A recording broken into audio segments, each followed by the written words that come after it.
Hoje vamos responder uma pergunta incrível. Por que os passarinhos não tomam choque quando pousam nos fios elétricos? Precisamos entender primeiro o que é essa tal de eletricidade. Bem, tudo no universo é feito de pedacinhos chamados átomos. E dentro dos átomos existem partículas chamadas elétrons. Eles são super pequeninos, têm carga elétrica negativa e estão sempre em movimento.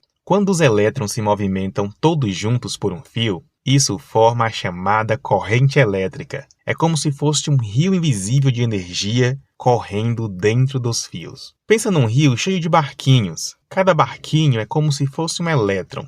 Quando todos eles se movem na mesma direção, temos uma corrente de barquinho em direção ao mar. Assim como o rio guia os barquinhos para o mar, os fios elétricos guiam os elétrons até o aparelho que precisa de energia para funcionar. Mas por que esses elétrons se movimentam? Eles se movimentam porque existe algo chamado diferença de potencial elétrico, também conhecido como voltagem. Ela é como uma ladeira. Os elétrons estão no alto e querem descer. A diferença de altura faz com que eles escorreguem, ou melhor, se movimentem. E esse movimento ocorre da região de maior potencial elétrico, parte de cima da ladeira, para a área de menor potencial elétrico, parte de baixo da ladeira. Assim, em sua casa, a tomada seria o ponto com maior potencial elétrico. O aparelho, como a geladeira ou a TV, seria o ponto de menor potencial elétrico. Por isso, a energia flui da tomada para a geladeira ou a TV,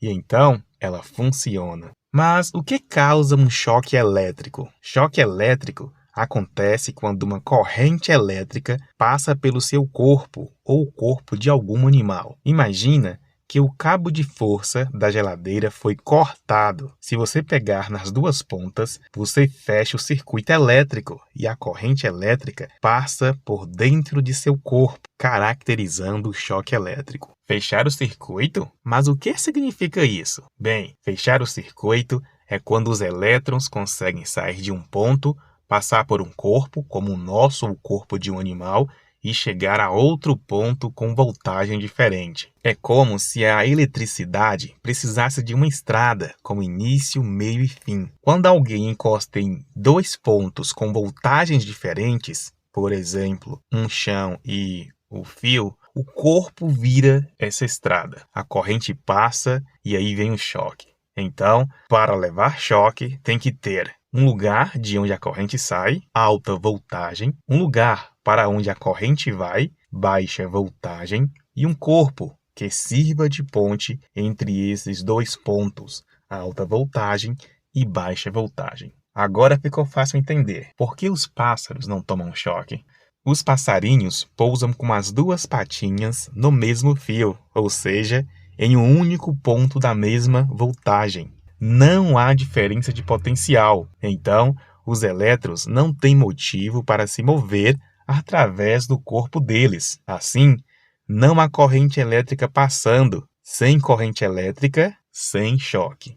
E se o pássaro encostar em dois fios?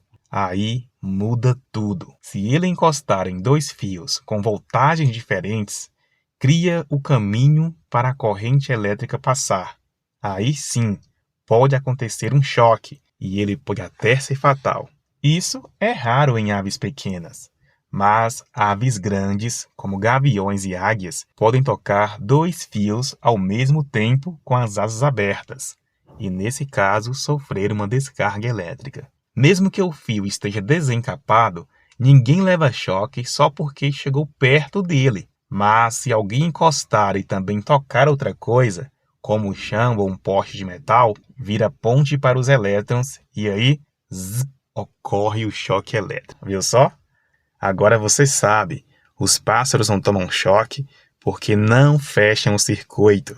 Eles só encostam em ponto, então a eletricidade não passa por eles. Se curtiu esse vídeo, deixe seu like, se inscreva e até a próxima.